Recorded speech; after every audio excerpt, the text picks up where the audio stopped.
Oh gosh, sobrang init.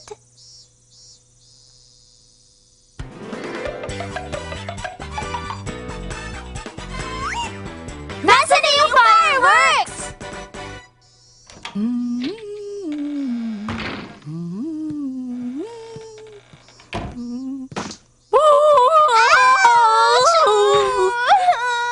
Naku, paharang-harang kasi! Ano ka ba naman? Kabata-bata mo, para ka ng sale na nakahilata dyan. Minsan na nga lang ang summer, tatamad-tamad ka pa. Wala ka bang ibang bagay na pwedeng gawin? Too hot kasi, nawawala na po ako ng lakas para sa ibang bagay. Ay, ang boring naman nung dalaga pa ako. Lagi akong naghahanap ng mga exciting na bagay na pwedeng gawin. Kahit na mapanganib, basta may adventure. What? Mapanganib? Pupunta sa beach, magma-mountain climbing.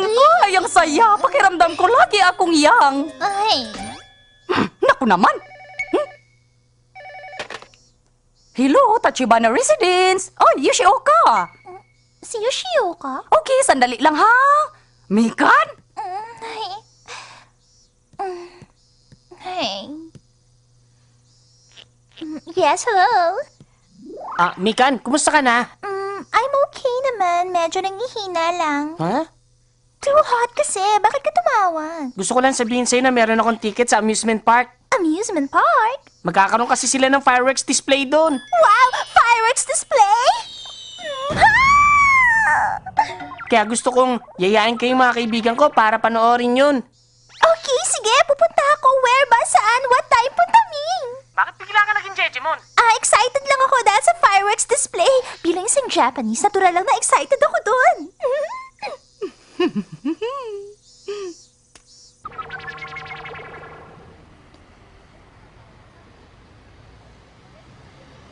What? Hindi ka ba kakapunta?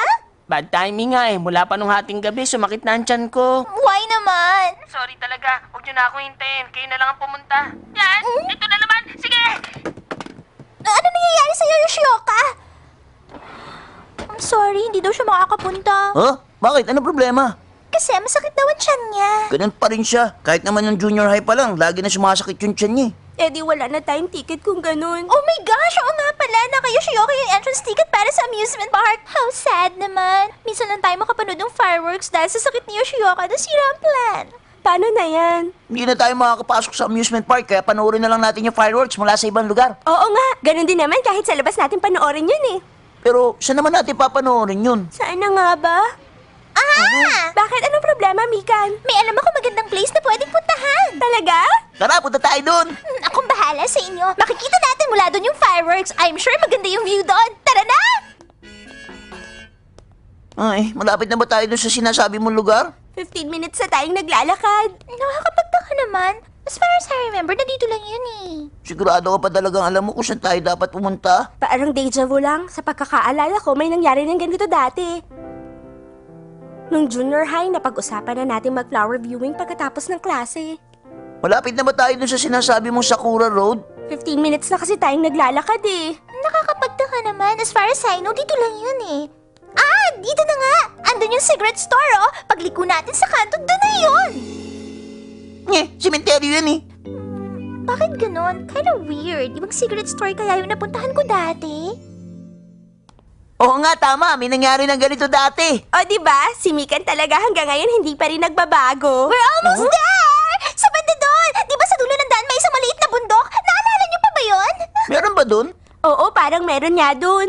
Oh yeah, I told ya. Makikita natin yung fireworks mula doon. Gosh, wala na yung maliit na bundok. Eh baka naman mali itong nadaanan nating kalye. Tignan nyo, may itatayo pa ng bagong building dito. Ibig sabihin nun, Ginawa na nilang patag ang lugar na to para itayo ang bagong building. now I know na, kaya naman pala wala na yung maliit na bundok na nandito dati. Ang laki na pinagbago ng lugar na to mula nun. Ano nang gagawin natin ngayon? May isa pa akong alam na magandang place. Sigurado ka ba dyan? Oo, akong bahala. Ayun oh! Sabi na nga ba may mailbox dito tapos pagliko natin dun sa kanto may makikitang isang pond na may mga palaka. Oo, naalala ko na yon. Ang dami pang lumalangoy na butete dun eh. Oo, meron nga. Tama, madalas pa nga tayo nanguhuli ng mga talangka dun eh. Ang dami ko naalala sa lugar na yon.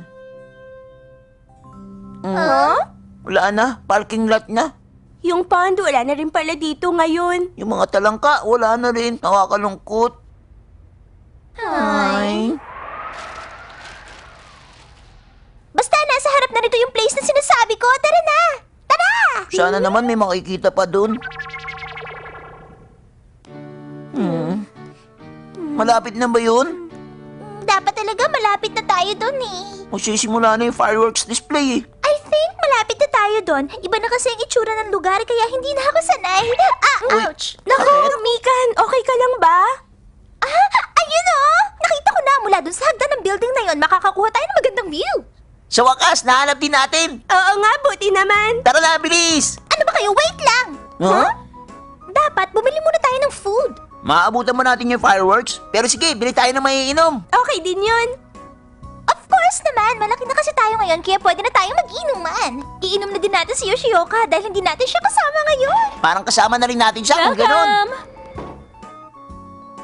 Teka muna, bibili mo ba talaga yan? Hindi kasi ako binibilhan ng ganito sa amin eh. Oo na, pero hindi naman yun ang problema eh. Ako din, gusto ko rin ng slimming tea. Ang labo nyo naman eh. Akala ko ba mag-iinuman tayo? Super soft fruit jelly? Mas pambata pa nga yung pinili mo eh. Bakit ba? Ito yung like ko eh. Salamat, balik kayo. Huh? Nagsisimula na! Dali, hurry!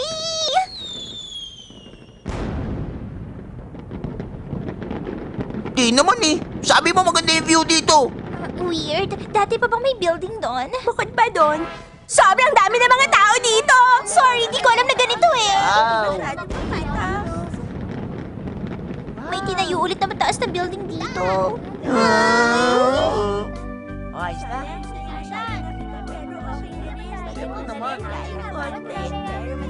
Tapos na yung fireworks. How sad, wala na tayong nakita.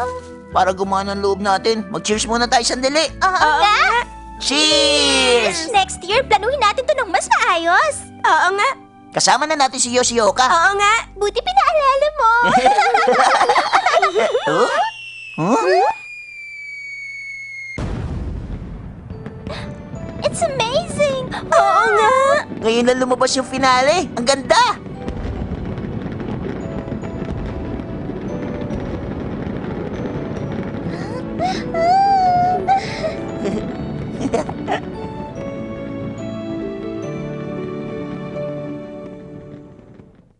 Ata Shinchi! Ate Shinchi. Ata Shinchi! Ate Shinchi!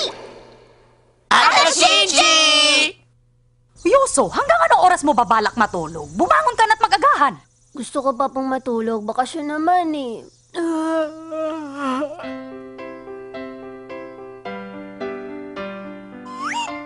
Si Yuzu, paghating gabi!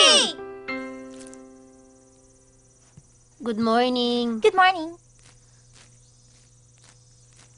Huh? Huwag mong gamitin dyan yung bread knife na ginamit mo sa butter. Nahaluan na tuloy yung jam. That's okay, bro. Pinaghahalo din naman yung butter at jam eh. Ito na yung sunny side up. Tig-isa kayo dyan. I'll get my share na, Ma. Uy! Ate naman eh, tignan mo. Nahaluan na ng egg yolk yung sunny side up ko. You're so maarte naman. Kadiri kaya. Ba't kasi binutas mo yung egg yolk? Grabe ka talaga. Nakakainis na yung kaartihan mo, ah. Parang hindi ka tinuruan ng proper manners. Ang ingay nyo talaga. Umagang-umaga nagbabangayan na kayo dyan. Kumain na lang kayo na tahimik. Isa lang po yung akin. Kung hindi ka magpapakabusog sa breakfast, wala kang lakas para sa buong araw. Kumain ka pa na isang tinapay. Ayoko po eh. Yoso! Nagpuyat ka na naman siguro, no? Kaya ba wala kang ganang kumain? Yun ba ang dahilan, ha? Kasi po... Ito ang tandaan mo! Kahit na summer ngayon, hindi mo pwedeng pairali ng ganyang klase ng attitude. Bawal kang magpuyat! Inaintindihan ko po.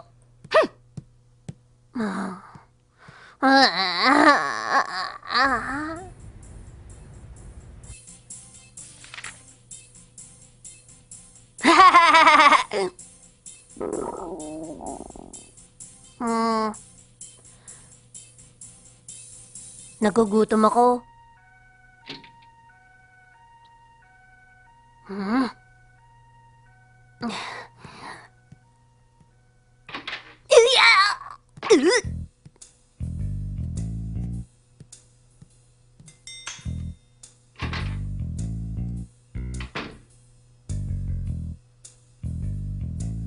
Hut!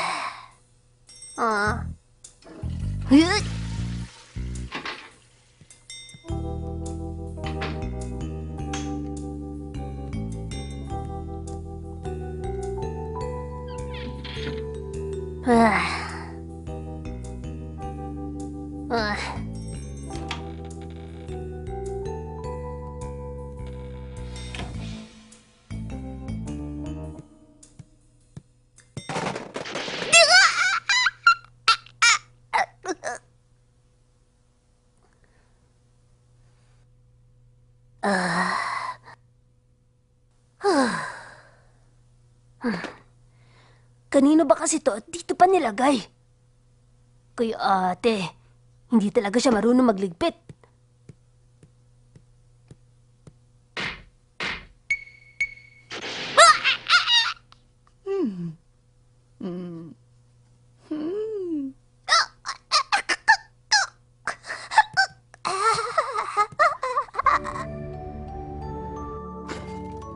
May makakain kaya dito?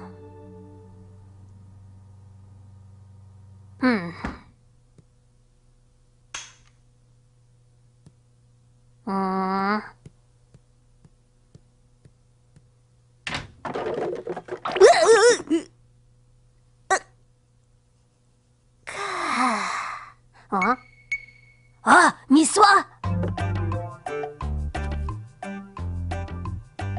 Paano ba to? Sa isang bandal ng miswa, kailangan ng 3 litrong tubig sa pagluluto. Okay, 3 litrong tubig. 2 litro lang ang tubig ang nasa boteng to. Ang ibig sabihin, kailangan ko pa ng kalahati nito para magkaroon ako ng 3 litro. Okay!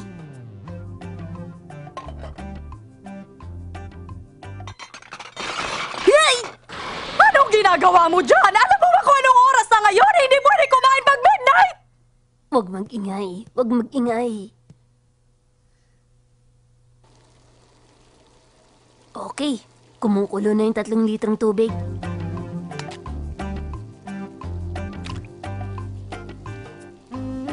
Ang cooking time ay 1 to 1.5 minutes. Gumamit ng chopstick sa paghahalo. Okay. Ikaw pala yan ate. Kinulat mo ako doon ah. Is that Miswa? Kung may sobra penge ako. Wala, sorry. You're so madamot. Eh di wag.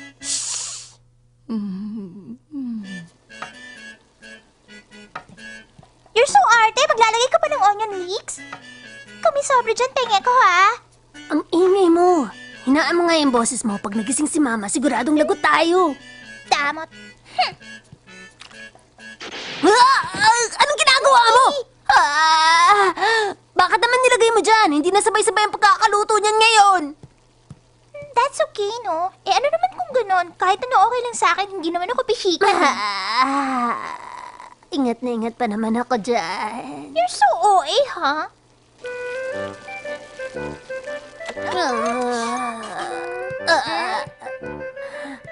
Ate, anong ginagawa mo? Kailangan tong palamigin. Eh kung gumamit ka kaya ng strainer. Hindi na, okay na to. Anong okay? Hindi mo alam ang ginagawa mo eh.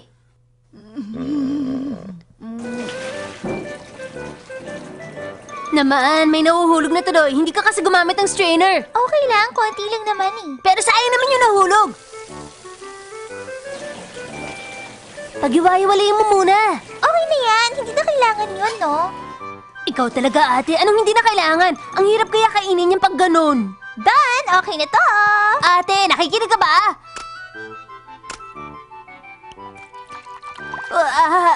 Bakit ang dami mong nilagay?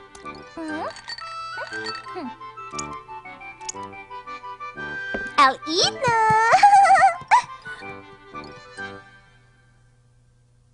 Ang miso ko. Ano kayang lasa nito?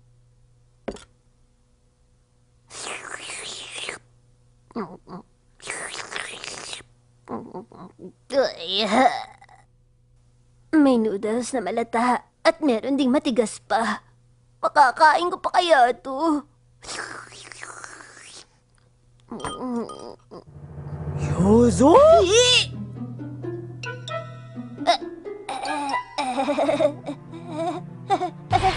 Ano yung ginagawa mo?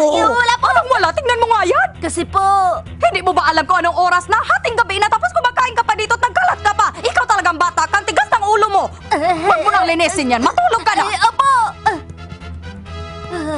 Bakit naman akong minalas? Naku!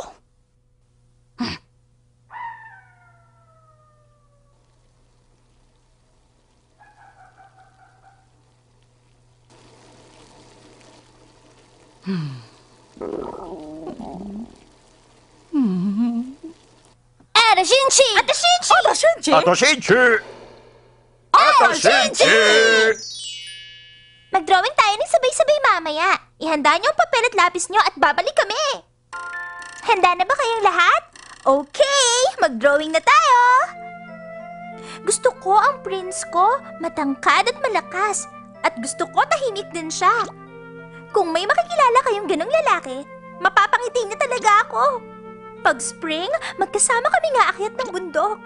Pag summer naman, sabay naming panonoodin ng mga whale. Tapos pag autumn, ipagluluto ko siya. Pag winter, magde-decorate kami ng Christmas tree. Lalagyan namin ng maraming pasabit. May 66 pang maliliit na bumbilya. Oh, I wanna have a boyfriend na! Sa pinakahuling balita, ang susunod na kwento na aabangan sa Ata Shinchi ay ang 2-part episode na ang outdoor school activity ng Teddy Bear Experiment Organization, kung saan magkakaroon sila ng team building. Madami daw exciting na mangyayari. Huwag niyong kalimutang panoorin yun, ha?